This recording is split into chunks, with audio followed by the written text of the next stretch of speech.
Saudara, pemerintah Indonesia kembali memberikan izin pelaksanaan ibadah umroh hari ini, 8 Januari. 419 jemaah asal Indonesia berangkat ke Tanah Suci Mekah, Arab Saudi. Pelepasan rombongan umroh perdana di tahun 2022 dipimpin langsung oleh Dirjen Penyelenggaraan Haji dan Umroh Kementerian Agama. 419 calon jemaah sebelumnya telah melakukan karantina di asrama haji untuk screening kesehatan sebelum keberangkatan. Dirjen Penyelenggaraan Haji dan Umroh juga berpesan agar para jemaah umroh dapat disiplin menjalankan protokol kesehatan selama beribadah di Tanah Suci. Hal ini sebagai tolok ukur untuk keberangkatan rombongan umroh selanjutnya. Untuk mengatasi kekhawatiran di tengah meningkatnya kasus COVID-19 varian Omikron, pemerintah telah menyediakan langkah mitigasi untuk meminimalisasi dampak yang terjadi.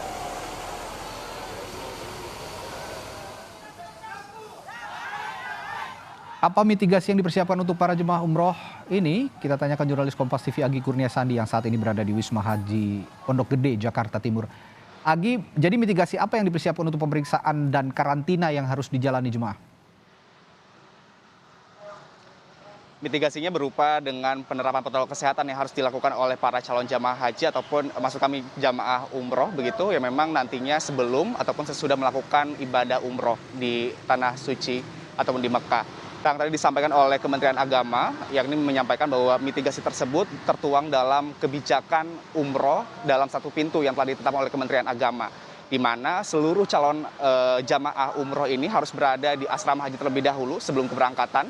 Tujuannya adalah untuk men-screening bagaimana kesehatan mereka dan juga nantinya akan dilakukan tes swab PCR sebelum nantinya keberangkatan untuk menuju ke Arab Saudi. Setelah itu nanti juga yang diperlukan oleh para calon jemaah ialah merupakan harus menggunakan penerbangan direct flight ataupun langsung menuju ke Madinah. Jadi tidak boleh transit. Alasannya jangan sampai bertemu dengan orang-orang yang memang di luar dari rombongan jamaah untuk melakukan umroh. Kemudian juga nantinya setelah nanti sampai di Arab Saudi, mereka juga harus melakukan karantina terlebih dahulu selama 4 sampai dengan 5 hari. Barulah nanti setelah itu diizinkan untuk melakukan ibadah umroh di Mekah. Kemudian juga nanti saat tiba di Indonesia kembali, tentu dari pihak dari Kementerian Agama dan telah berkoordinasi dengan Satgas COVID-19 untuk melakukan karantina terlebih dahulu selama 7 hari. Untuk lebih lengkapnya, Radi, berikut pernyataan yang disampaikan oleh Dirjen Penyelenggaraan Haji dan Umroh, yakni Hilman Latif untuk Anda. Yang kasus mungkin kita doakan tidak ada, tapi selalu ada kemungkinan. Nah, justru kita mitigasi semua itu dengan protokol. Kita di sini PCR-nya jelas, ya, dari lembaga yang direkomendasikan. Yang kedua, mereka juga begitu mendarat akan dikarantina, ya, 5 hari maksimal. Ya, hari ketiga atau keempat sudah dapat PCR dan kalau free mereka juga bisa langsung umroh. Di sana peraturan Saudi sudah ketat, ya. Pak Wakil Menteri Saudi juga menyampaikan kami punya sistem yang ketat di sana. Tetapi juga kenyamanan jamaah tetap menjadi yang utama. Pulangnya kita juga punya screening, ya, ada karantina, PCR sampai berkali-kali. Nah itu kan sebetulnya mitigasi. Tentu yang menjadi pertanyaan juga, Radi, mengapa pemerintah ini mengizinkan ibadah umroh di tengah pandemi COVID-19 dan juga ditambah adanya kasus Omikron yang semakin meningkat di Indonesia. Tadi disampaikan oleh pihak dari Kementerian Agama bahwa sebenarnya keputusan ini berdasarkan hasil rapat lintas kementerian.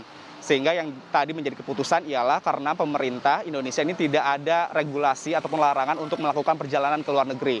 Sehingga yang diharuskan adalah pengendalian jumlah orang yang memang untuk melakukan perjalanan ke luar negeri, termasuk dalam pelaksanaan umroh ini. Sehingga yang tadi disampaikan oleh Kementerian Agama ini diperbolehkan tentu dengan penerapan protokol kesehatan yang cukup ketat, baik itu di Indonesia ataupun di Arab Saudi pada saat melakukan ibadah umroh.